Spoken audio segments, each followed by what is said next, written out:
Seconds میں مجھے جو ہے وہ پورے قرآن مجید پڑھنے کا ثواب مل گیا. اب اس کا یہ مطلب نہیں کہ باقی قرآن نہیں پڑھنا, باقی قرآن پڑھنے کی اپنی فضیلت ہے, لیکن انسان تھوڑے سے سیکنڈ لگا کے آدھے منٹ میں یا 1 منٹ میں قل ہو اللہ, میں نے تو تھوڑی تیز پڑھی ہے, انسان تھوڑا ٹھہر کے پڑھ لے تاکہ صحیح سے الفاظ بھی ادا ہو جائے اور اچھی طرح سے ادا ہو جائے. مطلب انسان کام تھوڑا کرے اور ستھرا کرے. مجھے تو ابھی ویڈیو بنانی ہے, اس لیے جو چیزیں آ رہی ہیں اس لیے میں تیز تیز جو ہے وہ کر رہا ہوں.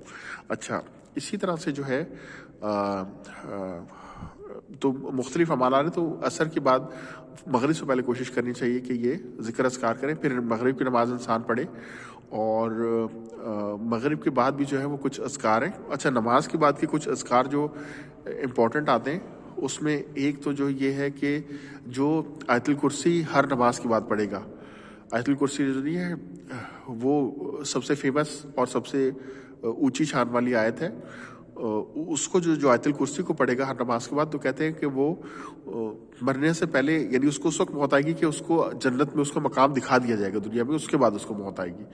تو کتنی بڑی فضیلت ہے. اسی طرح سے جو تسبیح فاطمی یعنی 33 دفعہ سبحان اللہ, 33 دفعہ الحمدللہ, 33 دفعہ اللہ اکبر, اور 1 دفعہ لا الہ الا اللہ وحدہ لا شریک لہ لہ الملک و لہ الحمد وہو علی کل شیء قدیر, یہ یا 34 دفعہ اللہ اکبر, مطلب 33 سبحان الحمدللہ, اور یا 34 دفعہ اللہ اکبر, دونوں روایت آتی. جو یہ پڑھتا ہے تو اس کے تمام گناہ جو ہے وہ معاف کر دیے جاتے ہیں. تو اس کی بھی کوشش کرنی چاہیے. سوتے ہوئے بھی تسبیح فاطمی پڑھنی چاہیے, کیونکہ اس سے کہتے ہیں کہ انسان فریش ہو جاتا ہے. اور آپ سے جب ان کی سب سے پیاری بیٹی حضرت فاطمہ رضی اللہ عنہ کہہ لیں یا علیہ السلام کہہ لیں, وہ جب کنیز مانگنے کے لیے یا کوئی خادم مانگنے کے لیے گئی تھی, تو آپ صلی اللہ علیہ وسلم نے کہا تھا کہ تم یہ پڑھا کرو, یعنی خادم کی جگہ یہ عنایت کیا تھا کہ یہ تسبیح کیا کرو. تو اس سے تھکان بھی انشاءاللہ اترے گی, اور اس سے اور انہی کو سبحان اللہ الحمدللہ اللہ اکبر لا الہ, انہی کو باقیات الصالحات قرآن میں کہا گیا, یعنی ہمیشہ رہنے والی نیکی ہے. اسی طرح سے ان کی فضیلت آتی ہے, جو 100 دفعہ سبحان اللہ کہتا ہے اس کو اتنا ثواب ملتا ہے جس طرح کہ اس سے 100 غلام آزاد کیے. جس طرح 100 پرزنر, آپ دیکھیں نا, ہم اگر ابھی اڈیالہ جیل جائیں اور پاکستان کی جو بڑی جیل ہے, اور ان سے کہہ کہ ہم نے 100 پرزنرز کو جو ہے وہ حکومت کو پیسے دے کے آزاد کروانا ہے, کیونکہ آج کل ویسے تو سلیوری کا سسٹم ختم ہو گیا, تو ہم پرزنرز کے اوپر ہی کریں گے نا, تو پتہ نہیں کتنے اربوں روپے ہمارا لگ جائے گا, یا لاکھوں روپے, تو لاکھوں سے تو اوپر ہی لگے, کروڑوں تو لگے گا 100 اگر قیدیوں کو آپ نے ان کی بیل کروانی کیا تو آپ دیکھیں کتنے آرام سے 100 دفعہ سبحان اللہ کہہ کے آپ وہ کر سکتے. اچھا, جو 100 دفعہ الحمدللہ کہتا ہے اس کو اتنا ثواب ملتا ہے کہ اس نے جہاد کے اندر 100 گھوڑے دیے ہیں ساز و سامان کے ساتھ. یعنی میں اس کی اگزامپل دیا کرتا ہوں کہ پاکستان کا الخالد ٹینک ہے, وہ اتنا مہنگا ٹینک ہے, اگر کوئی بندہ اس کی وہ ساری ساز و سامان اور جو بندے اس میں بیٹھتے ہیں ان کی تنخواہوں کے ساتھ اگر وہ اللہ کے راستے میں دے, تو کتنے اس کے اربوں روپے لگ جائیں گے, کتنے مہنگے ہوں گے 100 خالد ٹینک. اس وقت کے جو اس زمانے کے گھوڑے آج کل کے تو ٹینک ہی ہو گئے نا, تو اتنا زیادہ ثواب ہے 100 دفعہ الحمدللہ کہنے کا. اسی طرح جو 100 دفعہ اللہ اکبر کہتا ہے اس کو اتنا ثواب ملتا ہے کہ جس طرح اس سے 100 اونٹ اللہ تعالیٰ کے راستے میں قربان کیے اور وہ قبول ہو گئے. تو میں تو آج تک کبھی اونٹ کی قربانی پورے کی نہیں کر سکا, میں تو اونٹ پہ حصہ بھی نہیں ڈال سکا, میں تو ایک چھوٹا سا بکرا لاتا ہوں وہ میکسیمم کر دیتا ہوں, اور وہ بھی ابھی کچھ دنوں سے استطاعت ہوئی, اس سے پہلے تو میرے پاس پیسے نہیں ہوتے تھے کہ میں قربانی کروں. تو کتنا مشکل ہوتا ہے کہ بندہ 100 اونٹ کون کر سکتا, بہت ہی کوئی امیر بندہ ہوگا جو پتہ نہیں کون بندہ ہوگا جو آج کل 100 اونٹ کی قربانی کرتا, وہ آپ بیٹھے بیٹھے جو نہیں ہے 100 دفعہ اللہ اکبر پڑھ کے کر سکتے. اور لا الہ الا اللہ جو 100 دفعہ پڑھتا ہے, اس کا ثواب اتنا زیادہ ہوتا ہے کہ آسمان زمین کو اس کا ثواب جو نہیں ہے بھر دیتا ہے, آسمان زمین کے جو اس کو بھر دیتا ہے. اسی طرح لا حول ولا قوت الا باللہ جو ہے یہ جنت کے خزانوں میں سے خزانہ ہے, اور اس سے میں نے خود دیکھا ٹینشن ڈپریشن دور ہوتی. کئی بار میں نے دیکھا جب میں بالکل پھنس جاتا ہوں تو لا حول ولا قوت الا باللہ کا, اور یہی تقویٰ کی طرف بھی لے کے آتا ہے. اور لا حول ولا قوت الا باللہ جو ہے بہت ساری خیریں ہیں اس میں, بہت ساری خیریں. تو مجھے لائٹ ذکر بھی لگتا ہے, مجھے لا حول ولا قوت الا باللہ نے بہت زندگی میں فائدہ دیا. جب میں پھنس جاتا ہوں نا بالکل کام نہیں ہو رہا, آپ کا پیسے کا مسئلہ ہے, کچھ مسئلہ ہے, بیماری کا مسئلہ ہے, ذہنی ٹینشن کا مسئلہ ہے, جو لا حول ولا قوت الا باللہ مجھے تو بہت چھوٹ کرتا ہے. اسی طرح سے آیت کریمہ لا الہ الا انت سبحانک انی کنت من الظالمین, یہ بھی بہت اونچی چیز, اور بہت سارے ذکر ہے, اس کا وقت نہیں. تو ہم یہ بات کر رہے تھے کہ بندہ جو ہے یہ جو ہے اس کے بعد مغرب کی نماز کے بعد بھی کر لے, یا ہر نماز کے بعد جو ہے وہ کر لے. تو یہ چھوٹے چھوٹے اذکار. اسی طرح اللہ انت السلام و منک السلام تبارک یا ذی الجلال والاکرام, یہ دعا ہے آپ صلی اللہ علیہ وسلم نماز کے بعد کرتے ہیں, اور باقی اذکار چھوٹے چھوٹے یہ دیکھ لیں. ہاں, اسی طرح ایک بڑی امپورٹنٹ چیز ہے 3 کل جو ہے, کل ہو اللہ, جو آخری 3 صورتیں ہیں, کل ہو اللہ احد, کل اعوذ برب الفلق اور کل اعوذ برب الناس, یعنی سورہ اخلاص, سورہ فلق اور سورہ ناس، جو آخری 3 صورتیں، ان کے پڑھنے سے یہ جادو، شیطان اور نظر بد اور ڈاکو چور، ان سب چیزوں سے حفاظت کے لیے بہت اچھی چیز ہے. تو اس کو جو ہے فجر کی نماز اور مغرب کے بعد تو 3 دفعہ پڑھنا چاہیے. اور سوتے ہوئے آپ صلی اللہ علیہ وسلم کا طریقہ یہ تھا کہ سونے سے پہلے آپ ایک دفعہ یعنی پہلے قل ہو اللہ شریف پڑھتے، پھر قل اعوذ برب الفلق پڑھتے، پھر قل اعوذ برب الناس پڑھتے، اور اس کے بعد اپنے اوپر پھونکتے تھے. مطلب ہے کہ ہاتھوں میں پھونک کے جو ہے دم کر کے پورے جسم پہ جہاں تک ہاتھ جاتا تھا پھیر لیتے تھے. پھر دوسری بار پڑھتے، پھر یعنی 3 بار پڑھنا ضروری ہے. تو فجر کے بعد انسان 3 دفعہ پڑھ لے، اور جو ہے وہ مغرب کے بعد 3 دفعہ پڑھ لے، اور اس کے بعد جو ہے وہ اپنے اور سونے سے پہلے بھی 3 دفعہ ضرور پڑھ لے. اور باقی جو نمازیں اس میں ایک دفعہ ضرور پڑھ لے. یعنی ظہر کی، عصر کی اور عشاء کی جو ہے اس میں جو ہے وہ ایک دفعہ تو صورتوں کو پڑھنا یہ سنت ہے. اور بھی سنتیں ہیں لیکن یہ چھوٹی چھوٹی میں نے بتا دی. اچھا، اب جو ہے وہ مغرب کا ٹائم آ گیا. مغرب سے ہی ہم نے سٹارٹ کیا تھا، اور اس کے بعد پھر جو ہے وہ مغرب کے بعد کوشش کریں کہ اب کی جو دنیا کا کام ہے وہ ختم ہو چکا ہو. ہر ایک کا اپنا روٹین ہوتا ہے. کچھ لوگ ہوتے ہیں ان کی رات کی ڈیوٹی ہوتی ہے، تو ظاہر بات ہے وہ رات کو ڈیوٹی کریں گے اور صبح کے اعمال میں ریسٹ کریں گے. لیکن زیادہ تر دنیا جو ہے اللہ تعالیٰ نے جو یہی کہا ہے کہ ہم نے رات آرام کے لیے بنائی ہے اور دن جو ہے کام کے لیے بنایا ہے. تو اس کے بعد جو ہے آپ کوشش کریں کوئی رشتہ داروں کے پاس جائیں، کوئی ان سے بات کرے، کسی کو فون کر لے، کسی کو واٹس ایپ کر لے، کوئی حال احوال پوچھ لے، کسی دوست کے پاس چلے جائے، کسی بیمار کے پاس چلے جائے. تو یہ بھی یہ آپ دن میں بھی کر سکتے کہ اپنا ٹائم نکال کے کسی مارک آؤٹ کر کے. تو جو حقوق العباد ہے نا اس کی بھی پوری کوشش کریں. والدین ہیں ان کے پاس جائیں، ان کے پاس بیٹھے، صبح بیٹھے، فجر کے بعد جائیں. اب جس طرح میں اپنی والدہ کے پاس انشاءاللہ بھی جا کے بیٹھوں گا، اس سے دعا کا کہوں گا، تو اس کی کوشش کریں. اسی طرح سے کوئی بیمار ہے اس کا حال پوچھ لے، اس کو فون کر لے. کوئی بزرگ ہے ان کے پاس چلے جائیں، ان کو دعا کا کہہ دیں. ایک حدیث شریف آتی ہے، اس میں آپ سے فرماتے ہیں کہ کوئی مسلمان بندہ اگر شہر کے ایک کنارے سے دوسرے کنارے اپنے مسلمان بھائی سے ملنے کے لیے جاتا ہے، صرف اس لیے کہ میں اپنے بھائی سے ملنے جا رہا ہوں، تو اللہ تعالیٰ دونوں کی بخشش کر دیتا ہے. اللہ تعالیٰ اتنا زیادہ خوش ہوتا ہے کہ وہ دونوں سے ہو جاتا ہے. تو اس طرح ہم حقوق العباد دونوں کو جو ہے وہ ادا کر سکتے ہیں، اور معاشرت جو ہے وہ قائم ہو سکتی ہے. تو اب جو ہے میں تقریباً اگر اس ترتیب پہ آ جائیں تو الحمدللہ ہمارے حقوق اللہ بھی ادا ہو جائیں گے، اور ہمارے جو ہے وہ حقوق العباد بھی جو ہے وہ ادا ہو جائے گا، اور معاشرہ بھی جو ہے وہ قائم ہو جائے گا. اسی طرح سے مالی امداد بھی کوشش کرنی چاہیے. جو غریب ہیں ان کے پتہ کرنا، بھوکے کو کہتے ہیں کہ اسلام کی اچھی صفت کیا ہے. حدیث میں فرمایا کہ جس کو نہیں جانتے ہو یا نہیں جانتے ان کو سلام کرنا، اور جو بھوکے ہیں ان کو کھانا کھلانا، یہ اسلام کی اچھی صفت ہے. اسی طرح سے جس کے پاس کپڑا نہیں اس کو کپڑا پہنانا، اور جس کے پاس رہنے کے لیے جگہ نہیں اس کی رہنے کا بندوبست کرنا. یہ بیسکس کو کم از کم میٹ کرنا یہ بہت بڑے کاموں میں سے. تو اب جو ہے وہ ہمارے موزن صاحب ماشاءاللہ وہ آ گئے، وہ نماز پڑھے، تو وہ میرے بولنے سے جو ہے ظاہر بات ڈسٹرب ہوں گے، تو میں اپنی بات کو ادھر ہی ختم کرتا ہوں. اللہ تعالیٰ مجھے جو کہا گیا اس پہ عمل کی توفیق عطا فرمائے، اور جو سب لوگ ہیں ان کو عمل کے اوپر ہم سب کو لے آئے. اور اگر یہ چیز عام ہو جائے تو پوری دنیا میں دین آ جائے گا انشاءاللہ، اور دنیا جو ہے وہ جنت کا ایک نمونہ بن جائے گی. بہت شکریہ. دعا میں اپنی یاد رکھیں. السلام علیکم ورحمۃ اللہ وبرکاتہ. اچھا، ایک چیز جو رہ گئی تھی وہ تھا کہ میرا قرآن کا ایمفیسس بڑا کم تھا ویڈیو پہ. قرآن جو ہے وہ سب سے بڑا معجزہ ہے، اللہ تعالیٰ کا کلام ہے، ہدایت کی کتاب ہے. جو اس کو پڑھے گا، سمجھے گا، وہ ضرور اللہ تک پہنچ جائے گا، ضرور خدا تک پہنچ جائے گا، وہ حق کو پہچان لے گا.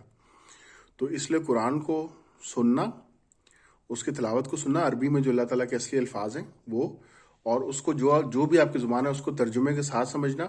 اور تفسیر جو آتی ہے، کم از کم ایک تفسیر، اچھی تفسیر جو ہے، جس سے تفسیر ابن کثیر ہو گئی، یا جو سعودیہ کی تفسیر ہے اس کو انسان کر لے، حافظ اصلاح الدین کی غالباً ہے ان کو، یا تفسیر عثمانی ہوگی، کوئی بھی اچھی تفسیر جو ہے چھوٹی تفسیر سے، یا مودودی صاحب کی بہت اچھی تفسیر ہے انگلش کی، اس کو جو ہے وہ ضرور سمجھ کے پڑھنا چاہیے. جو یہ کرے گا انشاءاللہ وہ ضرور حق تک پہنچ جائے گا. تو قرآن مجید کو ڈیلی کی اپنی روٹین میں ضرور شامل کرنا چاہیے.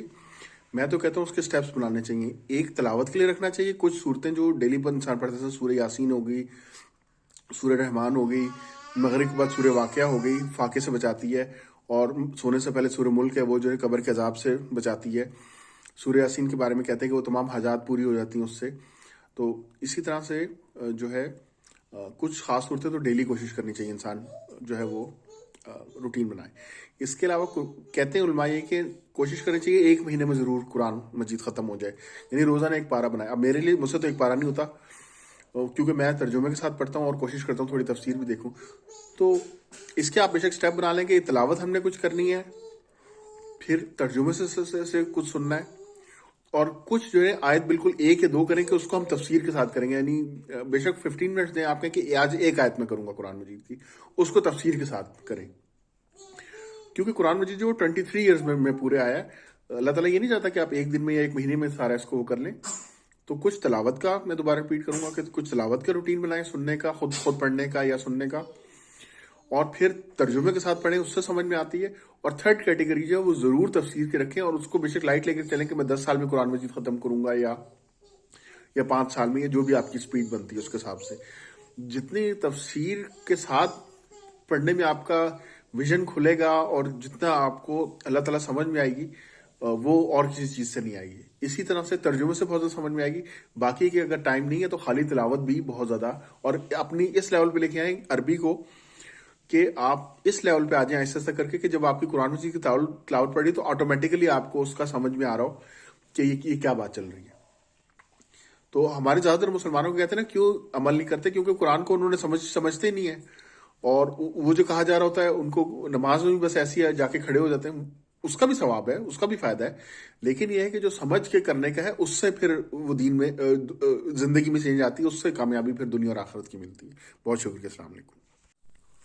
بسم اللہ الرحمن الرحیم. اللہم صلی علی محمد وعلی آل محمد. اچھا, ایک اور امپورٹنٹ چیز قرآن کے ساتھ یہ رہ گئی تھی کہ دعا بڑی خاص چیز ہے. اللہ تعالیٰ سے دعا جو مومن کا ہتھیار کہا گیا ہے, اور اللہ تعالیٰ سے تعلق بنانے کے لیے دعا ہر حالت میں کرنی چاہیے. جس بھی آپ حالت میں ہو, سوتے جاگتے اٹھے بیٹھے, آپ دعا کر سکتے ہیں اللہ تعالیٰ سے, اور براہ راست اللہ تعالیٰ سے کر سکتے ہیں. اللہ تعالیٰ کہتے ہیں مجھے پکارو, میں تمہاری پکار کو سنتا ہوں. تو اب دعا کا جو ہے وہ طریقہ آپ نے جو بتایا وہ یہ ہے کہ سب سے پہلے جو اللہ تعالیٰ کی بڑائی کو بیان کیا جائے جتنی بیان کر سکتے ہیں, اس کے بعد درود شریف پڑھا جائے, اور پھر اللہ تعالیٰ سے جو ہے وہ دعائیں مانگی جائیں. مصنون دعائیں بہت ساری ہیں. اس کے اوپر میں انشاءاللہ ڈیٹیل میں علیحدہ سے ٹاپک بھی کروں گا. ابھی جو ہے وہ کیونکہ باقی اس کے ساتھ ڈیلی روٹین کے ساتھ ایڈ کرنا تھا. اسی طرح سے کچھ علماء کہتے ہیں کہ پہلے درود شریف پڑھنا زیادہ بہتر ہے, پھر اللہ تعالیٰ کی تعریف بیان کی جائے, پھر وہ کی جائے. تو یہ آپ کی مرضی ہے, آپ پہلے اللہ کی بڑائی بیان کر دیں یا پہلے درود شریف پڑھ لیں, جو بھی ہے. اور اس کے بعد مصنون دعائیں جو ہے پڑھی جائے, جس طرح ربنا آتنا فی الدنیا حسنہ وفی الآخرۃ حسنہ وقنا عذاب النار. یہ صحابہ کہتے ہیں آپ صلی اللہ علیہ وسلم بہت پڑھتے تھے. اسی طرح سے ایک جامع دعا آتی ہے, اس کو میں ترجمہ لکھ لیتا ہوں, عربی میں انشاءاللہ بعد میں اس کی پڑھ کے بتا دوں گا کہ یا اللہ جتنی خیر نبی پاک صلی اللہ علیہ وسلم نے مانگی ہے وہ میں اپنے لیے بھی مانگتا ہوں اور پوری امت کے لیے مانگتا ہوں, ہمیں عطا فرما. اور جتنے شروع سے نبی پاک صلی اللہ علیہ وسلم نے پناہ مانگی ہے میں بھی ان سے پناہ مانگتا ہوں, مجھے بھی پناہ عطا فرما اور پوری امت کو بھی پناہ عطا فرما.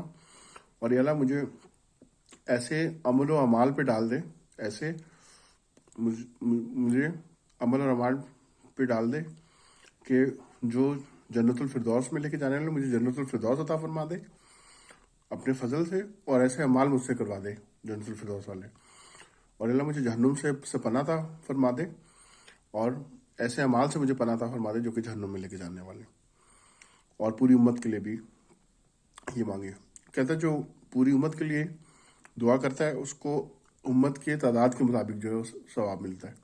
اسی طرح پوری انسانیت کی ہدایت کے لیے کہ اللہ تمام انسان و جن جو ہیں وہ ان کو ہدایت دے دیں, وہ جہنم سے بچ کے جنت میں جانے والے بن جائیں. یہ بہت اونچی دعا ہے, اس کو مانگنا چاہیے. پھر خیر کی جتنی دعائیں کہ اللہ میری بیماری دور کر دے, اللہ میری پریشانی دور کر دے, اللہ مجھے پیسے کا مسئلہ دور, جتنے بھی ہیں وہ اللہ تعالیٰ سے کرتے رہنا چاہیے. تو کہتے ہیں جو دعا نہیں کرتا اللہ تعالیٰ سے ناراض ہوتے ہیں. اسی طرح سے دعا کے بارے میں آتا ہے کہ دعا جو ہوتی ہے وہ ضائع نہیں جاتی. یا تو اللہ تعالیٰ جو دعا مانگ رہا ہوتا ہے وہی چیز عطا کرتے ہیں, یا اس سے بہتر عطا کر دیتے ہیں. یا اللہ تعالیٰ جو ہے کوئی بلا آ رہی ہوتی ہے اور دعا سے جا کے ٹکرا جاتی ہے, اور وہ یہ اور بلا جو نہیں ہے قیامت تک جو یہ آپس میں کرتے رہتے تو یہ محفوظ ہو جاتا ہے. یا پھر یہ ہوگا اگر ان ساری چیزوں سے کوئی بھی نہیں ہوا اور دعا کی کوئی قبولیت کے ساتھ نہیں نظر آئے تو پھر اللہ تعالیٰ کیا کرے گا کہ آخرت میں اللہ تعالیٰ بلائے گا بندے کو, اور انسان تو اس کو بھول جائے گا. وہ کہے گا میرے بندے تجھے پتا فلاں ٹائم پہ تو نے یہ دعا کی تھی اور تیری وہ قبول نہیں ہوئی تھی, وہ میں نے آخرت کے لیے رکھ لی تھی, اس کا اللہ تعالیٰ بہت بڑا اجر عطا فرمائیں گے، بہت بڑی جنت اور بہت چیزیں. تو حدیث شریف میں آتا ہے کہ انسان کو اتنا وہ کرے گا، جب دیکھ کے اتنی خوشی ہوگی، وہ کہے گا کہ یا اللہ کاش میری ایک بھی دعا دنیا میں قبول نہ ہوتی جتنا آپ مجھے دے رہے ہیں. تو دعا ضائع نہیں جاتی. اللہ تعالیٰ بہت رحمان الرحیم ہے. نبی پاک صلی اللہ علیہ وسلم جو ہے رحمۃ اللہ عالمین ہے. تو اللہ کی اصل جو ہے وہ رحم ہے، محبت ہے. آپ صلی اللہ علیہ وسلم بھی جو ہے وہ رحمت ہیں اور محبت ہیں. تو اس لیے دعا کا خاص اہتمام کرنا چاہیے. اول آخر درود شریف ضرور پڑھنا چاہیے. کہتے ہیں کہ جو اول آخر درود شریف نہیں پڑھا جاتا تو وہ دعا لٹکی رہتی ہے، کیونکہ یہ ساری چیزیں نیک عمل بتانے والے حضرت محمد صلی اللہ علیہ وسلم ہیں. تو ان کے اوپر درود شریف تو جتنا پڑھا جائے، بلکہ ایک روایت میں تو آتا ہے کہ ایک صحابی کہنے لگے کہ یا نبی اللہ، میں اپنی دعاؤں میں سے کتنا حصہ درود شریف کا رکھوں، 1/3 رکھ لوں. پہلے انہوں نے شاید غالباً 1/4 کا کہا، تو آپ نے کہا کہ ہاں رکھ لو، اگر اور کر لو تو اور بہتر. انہوں نے کہا 1/3 کر لوں، ان کا اور کر لو تو بہتر ہے. پھر انہوں نے کہا میں نصف کر لوں، اور تو انہوں نے کہا میں ساری درود ہی پڑھا کروں. تو ہاں کہتے کہ تم یہ کر لو تو اللہ تعالیٰ تمہاری دنیا اور آخرت کے ہر جو ہے کام کے لیے پورا ہو جائے گا. لیکن دیکھیں اس کے بعد یہ نہیں ہے کہ صحابہ کا بس باقی ساری چیزیں چھوڑ کے، باقی دعائیں یا ذکر چھوڑ کے صرف درود شریف پڑھتے تھے. یعنی ساری چیزیں بھی کرنی، باقی ہر چیز کو بھی، دعا کو جو مشہور دعائیں ان کو کرنا چاہیے. نماز میں کے اندر جو پڑھی جانے والی دعائیں ہیں، نماز کے بعد کی جو آپ کی مصنون دعائیں، ان سب کو کوشش کرنی چاہیے پڑھیں، اور پھر اپنی زبان میں بھی مانگنا چاہیے. اور پھر یہ کہ دعا کے لیے شرط نہیں کہ ضرور آپ نے اللہ تعالیٰ کی لمبی چوڑی تعریف ہی کرنی ہے پھر ہی کرنی. آپ بیٹھے جاؤ، یا اللہ میری مدد کر دے، یا اللہ میرے کام بنا دے، یا اللہ میرے لیے آسانی والا معاملہ فرما دے. مختلف آپ اپنے اس میں بھی اچھی جو جائز دعائیں وہ کر سکتے ہیں. ہاں کسی کی برائی کی دعائیں کہ اللہ تو اس کو ہلاک کر دے، یا اسے جب تک کہ کوئی ظالم نہ ہو. ہاں کوئی ظلم ڈھا رہا ہو اور تو مظلوم کے حق میں دعا کرنا، اور ظالم کے خلاف جو ہے وہ بد دعا کا بھی آتا ہے کہ وہ آپ کر سکتے ہیں. لیکن کوشش آپ صلی اللہ علیہ وسلم کی بد دعا کرنے کی سنت نہیں آئے گی. بہت کم واقع کہ آپ نے، وہ بھی آپ کی کسی نہ کسی رحمت سے جڑی ہوئی بات ہے جو کہ ایسے کلمات آتے ہیں. تو دعائیں سب کے لیے کرنی چاہیے. بہت شکریہ جی.